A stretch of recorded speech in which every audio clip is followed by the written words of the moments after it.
నమస్కారం. సుప్రీంకోర్టు రిజర్వేషన్‌లకు సంబంధించి ఒక కీలకమైనటువంటి విషయాన్నైతే గుర్తు చేయడం జరిగింది. అదేందంటే మనందరం చూస్తుంటాము. మన చుట్టుపక్కల లేకపోతే ఈ సొసైటీలో ఐఏఎస్‌గా, ఐపీఎస్‌గా లేకపోతే ఎంఆర్ఓలుగా మంచి మంచి ఉద్యోగాలు, ఉన్నతమైన ఉద్యోగాలు రిజర్వేషన్‌ల ద్వారా పొందుతారు.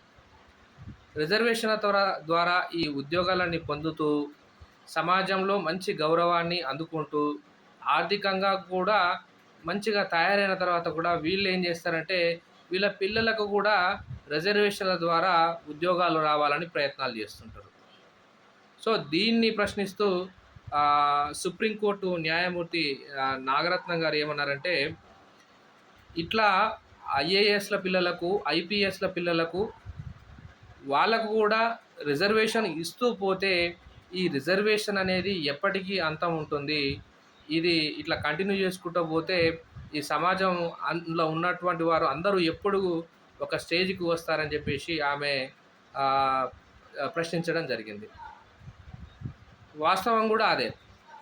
ఇది ఎక్కడ ఎరైజ్ అయిందంటే, మన కర్ణాటకలో చూసినట్టయితే ఒక తెలంగాణ కర్ణాటక ఎలక్ట్రికల్ కార్పొరేషన్‌కి సంబంధించి ఒక ఉద్యోగం విషయంలో ఎవరైతే అభ్యర్థి వాళ్ళ అమ్మ, నాన్న ఇద్దరు గూడా ప్రభుత్వ ఉద్యోగులు. వాళ్ళ సంవత్సర ఆదాయం అతని పేరెంట్స్‌ది సుమారుగా 18,00,000 ఉంటుంది. ఈ యాస్పెక్ట్‌లో అక్కడ ఉన్నటువంటి అధికారులు ఇతనికి ఈ ఏదైతే ఇన్‌కమ్ సర్టిఫికేటు అట్లా ఈ తక్కువ సంబంధించినటువంటి ఇన్‌కమ్ ఉందని ఇవ్వడానికి నాన్ క్రిమిలేయర్ కింద ఇవ్వడానికి వాళ్ళు నిరాకరించారనమాట. కాబట్టి సమాజంలో మనం ఆలోచించాల్సిన విషయం ఏందంటే, ఈనాడు మన చుట్టుపక్కల చాలామంది ఉన్నారు. 10,00,00,000, 20,00,00,000 సమాజంలో సంపద ఉంటది.